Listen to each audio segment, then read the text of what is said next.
Operation Crossroads 50th Anniversary, WBEZ Radio Chicago, Special Report, July 1996. Featuring Melba Gomez, Edie Rubinowitz, Cindy Lou Christian, Richard Hillier, Ken McKinnon, Roger Mead, Admiral William H.P. Blandy, Jonathan Weisgall, Frank Shelton.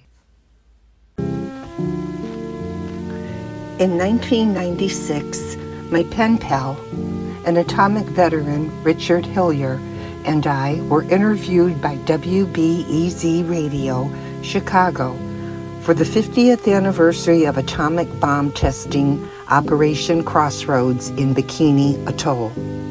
Seems we had fake news hitting us way back then. Keep in mind, as you listen to the following report, I was not part of a class action lawsuit. My purpose and only goal was to get answers, not compensation. I said a lot in the interview, yet my comments were edited down to just a few and not the most important.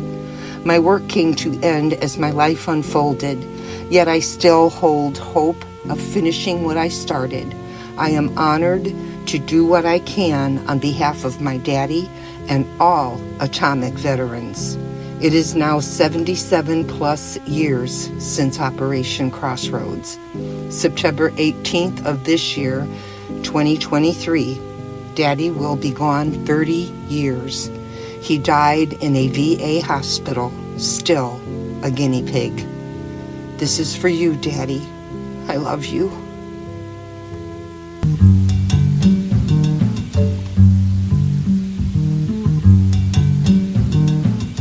Good evening. You're listening to Chicago's public radio station, WBEZ Chicago.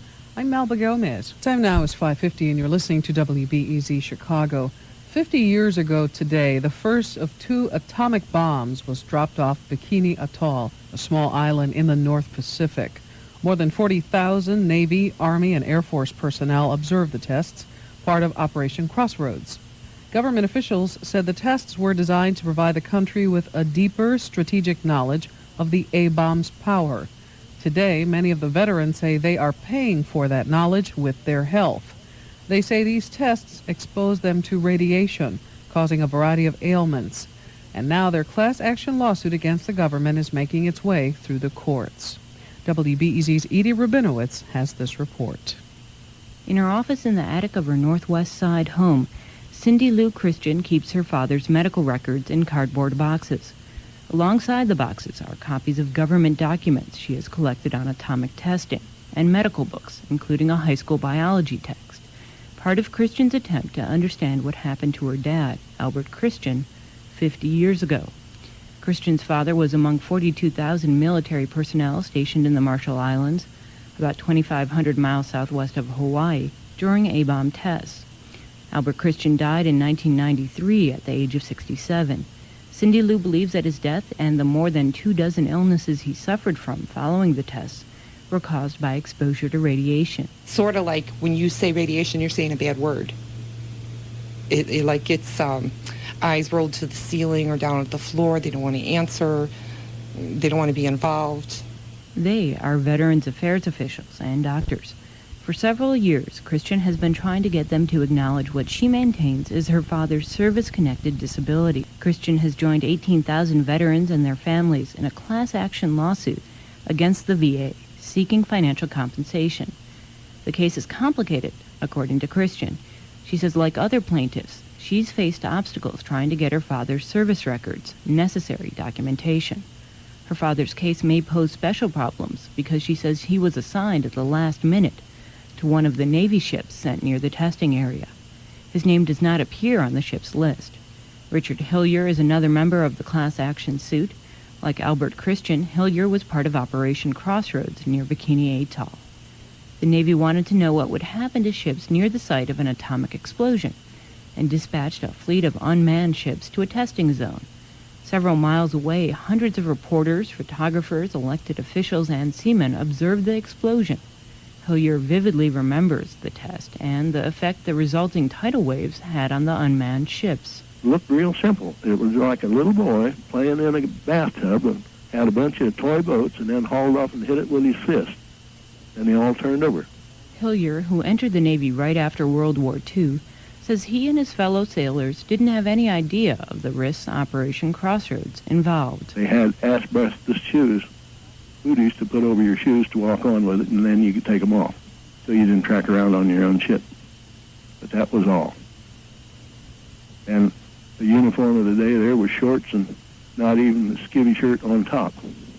Today, Hillier, who is 70, lives in Havana, Illinois, about 180 miles south of Chicago.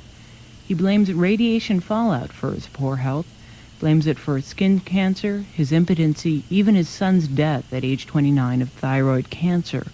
His son was born after his return from duty. None of these ailments, however, qualify him for compensation under federal guidelines established in 1988. According to the Radiation-Exposed Veterans Compensation Act, so-called atomic veterans, people in areas where atomic explosions took place, are entitled to payment if they have been diagnosed with any of 15 cancers believed to be associated with radiation exposure.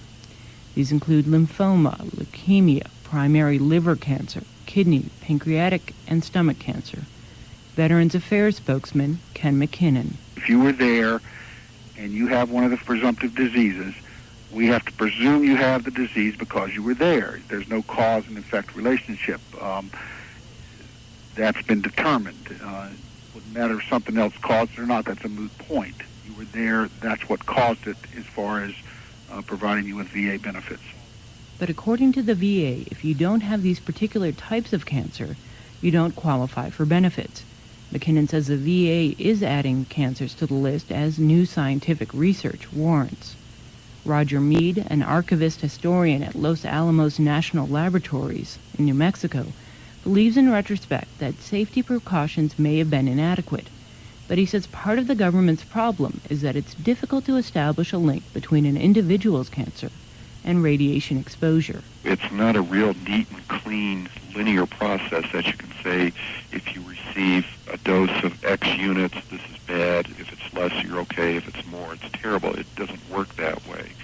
And so the problem for the veterans is that they can't prove something happened. There's not a real good cause and effect relationship there. On the other side, for whatever authorities are there, they can't prove that it is good or bad or indifferent. Nobody can prove anything. To date, only 1,800 claims by Operation Crossroads veterans and their families have been approved. Experiment provides experience. Experience fortifies... In a 1988 documentary about Operation Crossroads, Admiral William H.P. Blandy, in charge of Joint Task Force 1, defended the tests. Common sense calls for the facts. Now. 5, 4, 3, 2... The first bomb, Able, was airdropped on July 1st, 1946. The second, Baker, an underwater test, took place 3 weeks later. The explosion pushed up a column of 2 million tons of water more than a mile into the sky. Jonathan Weisgall is the executive producer of a documentary entitled Radio Bikini. He is also the author of Operation Crossroads, the atomic tests at Bikini Atoll, and an attorney representing 167 Bikini Islanders who were relocated before the tests. And Operation Crossroads certainly showed that you can sink a ship with an atomic bomb. But the real message of Operation Crossroads, especially the second shot, the Baker shot, was that the killing power of lingering radioactive fallout far surpasses the instant sledgehammer effect of the bomb's blast. Weisgall says these early atomic tests were prompted by a power struggle between the Army and the Navy and were not of much military value. But Frank Shelton, a former Defense Department official and former member of the Atomic Energy Commission, says the tests were strategically important. The Bikini Atoll was the proving grounds for essentially our thermonuclear weapons capability. When you think back about it, I think that deterrent drove the former Soviet Union to the state that it is now. I think it was the United States' tremendous superiority in nuclear weapons technology. We were on our road to really understanding the application of and the defense against nuclear weapons. Shelton believes that eventually the testing pushed the United States and the Soviet Union to sign test ban treaties. But veteran Hillier, a retired engineer who inspected nuclear plants once he returned from the service, says he's lost faith in the government because of its handling of Operation Crossroads veterans. He believes the government owes him and other atomic veterans an apology, one he thinks he'll probably never get. These words out of Washington, my God, we sure done them people an injustice, but that's after we're all dead. Cindy Lou Christian, however, is still hoping for a resolution to the claims of atomic veterans during their lifetime. Even after her father's death, she continues to call attention to what happened to atomic veterans. I had a doctor that called me after he died in response to a letter, or for some reason he called and he says, "You know, your father is dead. Don't you think you should let him rest in peace?" And I say, "Yeah, what I'm doing is making him smile, okay?" Christian may never be able to prove her father's illnesses were caused by his days near the Bikini Atoll test site, but she hopes 50 years later, these atomic veterans will be remembered for their service. I'm Edie Rubinowitz, WBEZ News.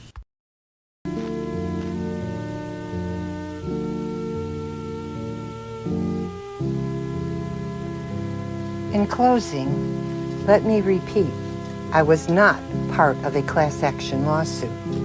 I did not need anyone to acknowledge Daddy as service-connected. He was service-connected, getting care, at times good, at times not so good.